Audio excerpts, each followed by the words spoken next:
질의하겠습니다. 조용해 주십시오. 조용해 주세요. 질의하겠습니다. 조용해 주십시오. 네. 국민들께서 묻습니다. 왜? 판결에 유무죄 당위성을 묻는 게 절대 아닙니다. 왜 대선 한복판에 정치에 뛰어들었는지 절차 문제를 묻습니다. 대선 한복판에 대선 개입을 하는 그 대법원 판결이 왜 사상 최단 시간에 이루어졌냐? 과연 7만여 쪽에 달하는 기록을 대법관들이 다 읽었나? 충분한 수기 절차가 있었나? 이것을 국민들께서 질문을 하는 것입니다. 대법원 전합 판결이 이번 이재명 대표 사건은 사상 최단 기간입니다. 왜 이렇게 했을까요? 공직선거법은 당선될 목적으로 후보자 측의 행위에 관해서 허위 사실을 공표했을 때 처벌합니다. 그런데 이재명 대표 당시의 사건은 행위에 관한 사건이 아니었습니다. 방송 토론 중에 앵커가 김문기를 개인적으로 좀 아십니까? 이렇게 다 물으니까 이재명 후보가 성남시장 재직 때는 개인적으로 몰랐습니다. 라고 답을 합니다. 아무개를 모른다는 것은 주관적 인식과 기억입니다. 그렇기 때문에 행위만 처벌하는 공직선거법 대상이 아닙니다.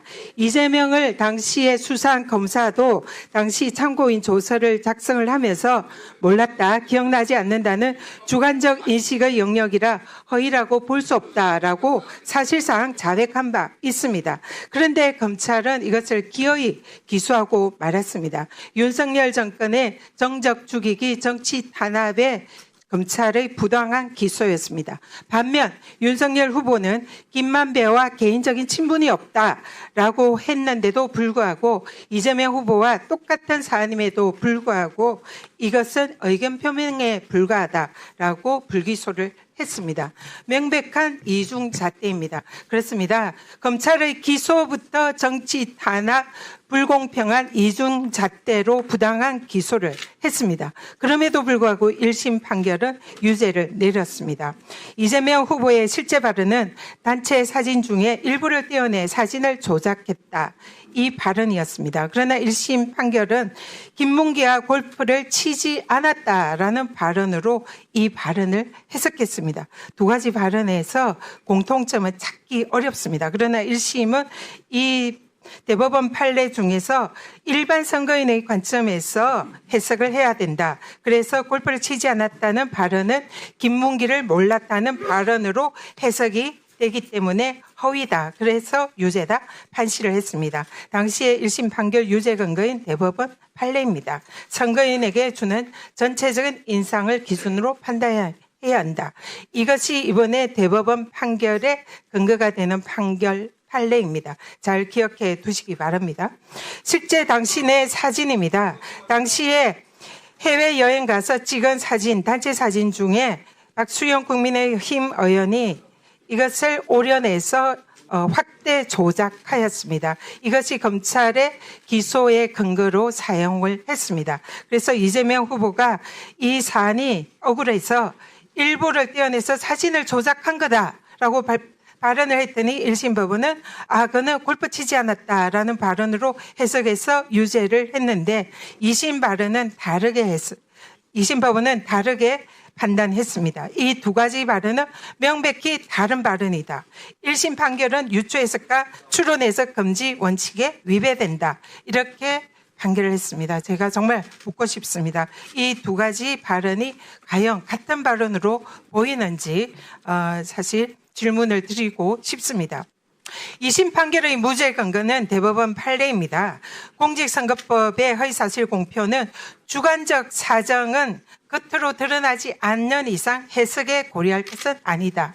즉, 이 말을 그대로 대입하면 김문기를 모른다는 이재명 후보의 내심의 의사는 겉으로 드러나지 않았기 때문에 해석에 고려해서는 안 된다가 대법원 판례의 태도입니다. 그러나 이재명 대표의 대법원 판례는 이것을 고려하지 않았습니다. 또 다른 대법원 판례입니다. 재형법정주의와 유추 해석을 금지한다 이렇게 되어 있고 확대 해석도 금지한다는 것이 대법원 판례입니다. 또 2심 판결은 백현동 사건에 대해서 무죄를 했습니다.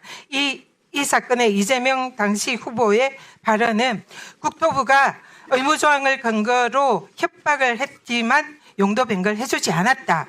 그렇지만 별도로 식품연구원 백현동에 대해서는 법률상 요구여서 용도 변경을 해주었다. 이것이 실제 발언입니다. 그러나 검찰의 공소는 짜집기 했습니다. 1번과 2번 발언의 일부만을 짜집기 해서 사실관계를 왜곡했습니다. 국토부가 의무조항을 근거로 협박해서 식품연구원 부지를 용도 변경해 주었다는 전혀 하지 않은 발언을 한 것입니다. 그래서 여기에 대해서는 2심 판결에서는 허위로 무죄 판결을 한 것입니다. 2심 판결의 무죄 근거는 또 다른 대법원 판례는 다소 과장이 되어도 허위로 볼 수가 없다. 그리고 목적을 추론해서는 안 된다. 추론하는 것은 위법하다.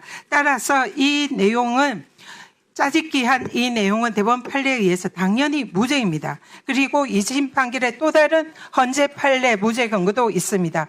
국토부로부터 협박을 받았다. 여기서 행위의 주체는 국토부입니다. 헌재 판례에 의하면 행위의 주체는 후보자여야 합니다. 제3자의 행위는 처벌 대상이 아닙니다.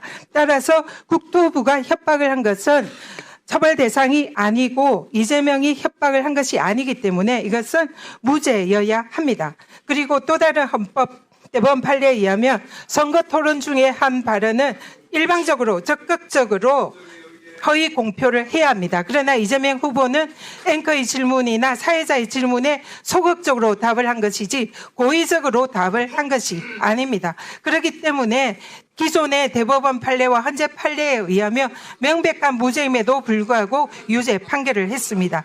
여기서 두 가지 큰 쟁점이 있습니다. 대법원은 주요 쟁점을 골프 발언과 백현동 발언의 의미가 선거인에게 주는 전체적 인상을 고려해야 한다. 이것을 쟁점인데 이건 1심 판결 판례와 똑같습니다. 또 쟁점은 국토부가 협박한 사실이 있는지 여부가 주요 쟁점이라고 했습니다. 전혀 사실이 아닙니다. 이재명은 당시에 국토부의 협박을 받았다고 인정을 했습니다. 그럼에도 불구하고 용도 변경을 해주지 않았다는 것입니다. 따라서 대법원에게 국민들이 이재명 후보의 무죄할 결심을 네, 전현희 의원님 정리해 주십시오. 무죄할 결심으로 지금 기다리고 있는 게 아니냐. 이것이 대법원에게 지금 국민들이 묻고 싶은 말씀입니다. 대답해 보십시오. 네, 수고하셨습니다. 다음은 주진우 의원님 발언해 주시기 바랍니다.